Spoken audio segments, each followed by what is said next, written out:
Assalamualaikum warahmatullahi wabarakatuh. Kembali lagi dengan saya Reswanda Imawan, NIM 72114196162 dari Rombol Akuntansi A 2019.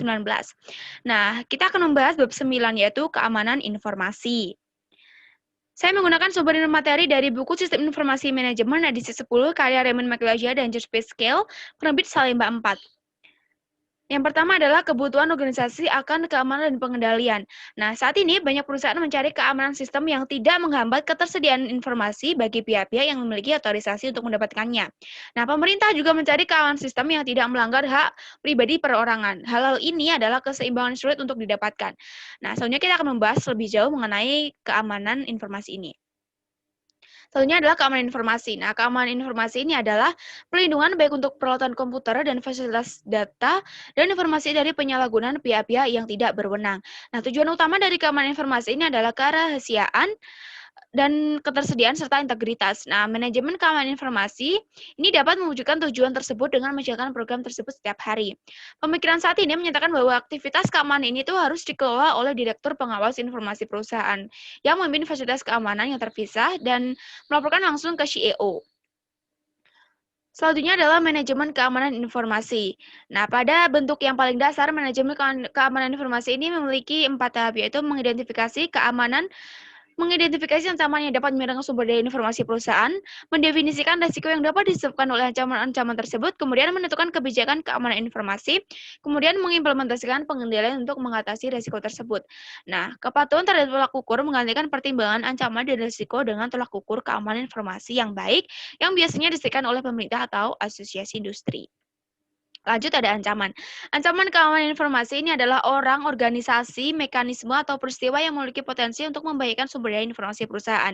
Ada ancaman internal dan eksternal dari perusahaan, di mana ancaman internal ini diberikan menghasilkan kerusakan yang secara potensial ini lebih serius jika dibandingkan dengan ancaman eksternal. Hal ini dikarenakan pengetahuan ancaman internal itu lebih mendalam akan sistem. Kemudian ada tindakan kecelakaan dan disengaja. Nah, tidak semua ancaman itu merupakan tindakan yang disengaja yang dilakukan dengan tujuan mencelakai. Nah, beberapa juga itu disebabkan oleh kecelakaan yang disebabkan oleh orang-orang yang di dalam ataupun di luar perusahaan gitu. Lanjut ada jenis ancaman. Jenis ancamannya ada 5, ada virus, worm, trojan horse, adware, dan spyware. Nah, ancaman yang paling berbahaya itu adalah virus.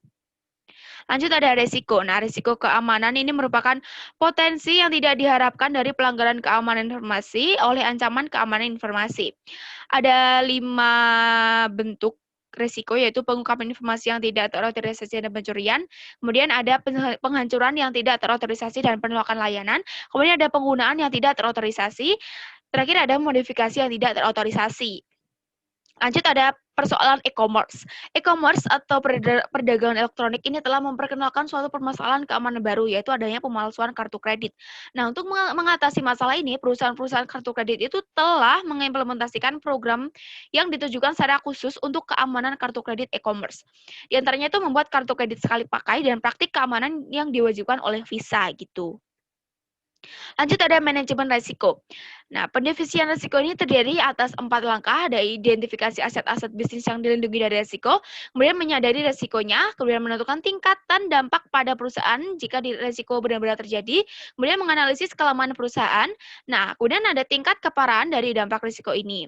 Ada dampak yang parah ini membuat perusahaan bisa bangkrut, kemudian dampak yang signifikan ini menyebabkan kerusakan dan biaya yang signifikan, kemudian ada dampak minor ini menyebabkan kerusakan yang ringan. Lanjut ada kebijakan keamanan informasi. Nah, terdapat 5 fase implementasi kebijakan keamanan, yaitu inisiasi proyek, penyusunan kebijakan, konsultasi dan persetujuan, kesadaran dan edukasi. Yang terakhir adalah penyebarluasan kebijakan. Kebijakan terpisah ini ada juga kebijakan terpisah dari kebijakan keamanan informasi yang disusun untuk mengamankan sistem informasi, personil, komunikasi data, dan lingkungan fisik. Lanjut ada pengendalian. Pengendalian atau kontrol ini adalah mekanisme yang diterapkan baik untuk melindungi perusahaan dari risiko atau untuk menimbulkan dampak risiko tersebut pada perusahaan jika risiko tersebut terjadi.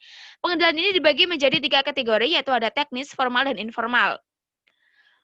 Kita masuk ke pengendalian teknis. Pengendalian teknis ini adalah pengendalian yang menjadi satu kesatuan sistem yang dibuat oleh para penyusun sistem selama masa siklus penyusunannya. Ada 5 pengendalian teknis, yaitu pengendalian akses. Ini memberikan akses yang hanya setelah para pengguna ini dapat melewati layar untuk menginventifikasi, autentikasi, dan otorisasi pengguna. Ada sistem deteksi gangguan ini mencakup paket antivirus dan model yang dapat mengidentifikasi ancaman dari dalam. Ada firewall, ini ditujukan untuk melindungi jaringan perusahaan dari gangguan lewat internet. Ada pengendalian kriptografis, ini sangat efektif karena jenis pengendalian itu tidak bergantung pada penjagaan akses. Kemudian ada pengendalian fisik, ini mengamankan fasilitas komputer dengan cara membatasi atau menghalangi akses yang tidak terotorisasi.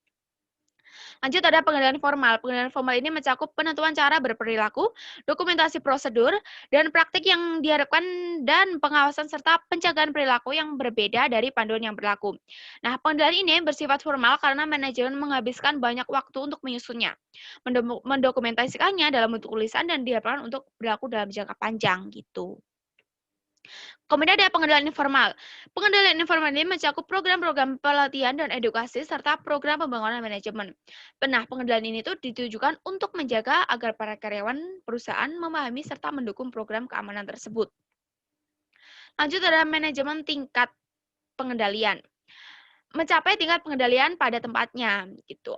Nah, ketika jenis pengendalian tersebut itu mengharuskan biaya. Nah, karena bukan praktik bisnis yang baik untuk menghabiskan lebih banyak uang pada pengendalian dibanding dengan biaya yang dari risiko yang akan terjadi, maka pengendalian itu harus ditetapkan pada tingkat yang sesuai.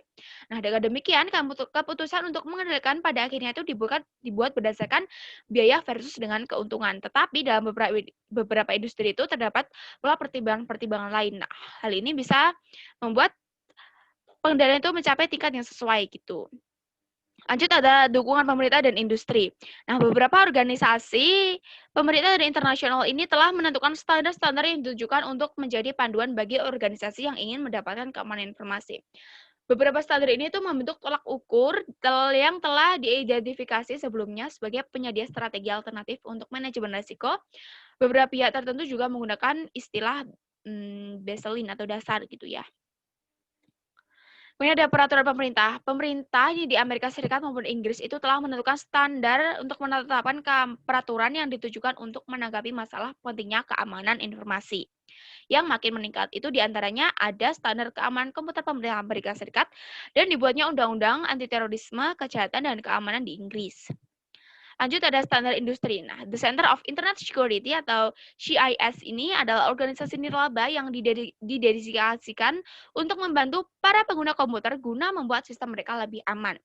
Nah, bantuan ini diberikan melalui 2 produk, yaitu CIS Benchmarks dan CIS Scoring Tools. Kemudian ada sertifikat profesional. Nah, ada 3 contoh program sertifikat yang ditawarkan oleh profesi IT. Ini ada Asosiasi Audit Sistem dan Pengendalian. Nah, untuk mendapatkan sertifikat ini tuh pendaftar harus mengikuti suatu ujian, mengikuti kode etika, dan memberikan bukti pengalaman kerja dalam bidang keamanan informasi. Kemudian ada Konsorsium Sertifikat Keamanan Sistem Informasi Internasional. Nah, sertifikat ini itu memberikan bukti bahwa pemegangnya memiliki keahlian dalam keamanan informasi. Yang terakhir adalah Institut SANS. Lanjut ada meletakkan manajemen keamanan informasi pada tempatnya. Perusahaan harus merencanakan kebijakan manajemen keamanan informasi sebelum menempatkan pengendalian. Nah, kebijakan ini tuh dapat dibuat berdasarkan identifikasi ancaman dan risiko ataupun berdasarkan panduan yang diberikan oleh pemerintah dan asosiasi industri. Nah, perusahaan itu harus mengimplementasikan gabungan dari pengendalian teknis, formal dan informal yang diharapkan untuk menawarkan tingkat keamanan yang diinginkan gitu. Kemudian ada manajemen keberlangsungan bisnis. Manajemen keberlangsungan bisnis ini adalah aktivitas yang ditujukan untuk menentukan operasional setelah terjadi gangguan sistem informasi gitu. Nah, manajemen keberlangsungan ini dapat dicapai melalui rencana kontingensi yang biasanya dibagi ke dalam subrencana, yaitu ada rencana darurat, rencana cadangan, kemudian ada rencana catatan penting. Selanjutnya ada meletakkan manajemen keberlangsungan bisnis pada tempatnya. Nah, saat ini telah tersedia berbagai pilihan bagi perusahaan yang berniat untuk meningkatkan keamanan informasinya.